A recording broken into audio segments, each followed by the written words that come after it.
Deuxième briefing en une semaine pour le ministre de la Communication et Médias. Pour jeudi, Patrick Mouyaya a associé son collègue de l'enseignement supérieur et universitaire, Moindo Nzangi, est revenu sur les différentes réformes initiées dans son secteur pour l'améliorer. Moindo Nzangi est d'ailleurs revenu sur sa décision de fermer les facultés de médecine non viables. Nous avons un engagement en tant que gouvernement conduit par le Premier ministre Sama et sous le leadership éclairé du président de la République, Fathi Beton.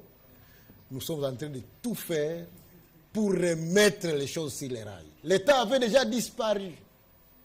Par exemple, dans mon secteur, ça a été la première fois que les universités, instituts supérieurs, même de l'intérieur de la province, ils reçoivent une mission de contrôle. Et ils ont commencé à appeler pour dire l'État est là. Et je vous dis, tous ceux qui ont fonctionné dans les désordres, nous allons fermer.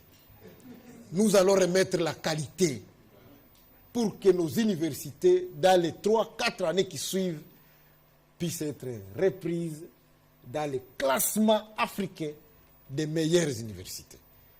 Et c'est ça notre objectif.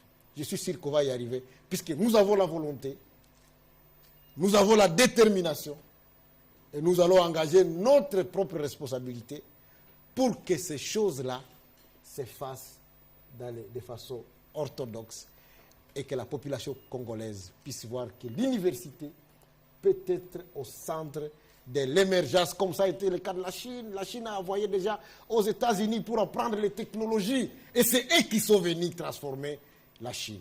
On ne peut pas développer un pays si on n'a pas investi dans le capital humain. Mais l'investissement, ce n'est pas du n'importe quoi. Ça doit être un investissement de qualité. Et nous sommes là comme warriors pour venir remettre la qualité dans l'enseignement supérieur et universitaire. Donc, il est important pour le gouvernement de se rassurer que les médecins qui sont formés en République démocratique du Congo les sont de manière adéquate et de manière efficace. C'est pour cette raison que c'était pour avoir les omelettes, malheureusement, on doit casser les œufs. Et c'est ça. Donc nous avons pris ces mesures-là et nous avons pris des dispositions pour que les étudiants n'en soient pas victimes. Et il en sera ainsi.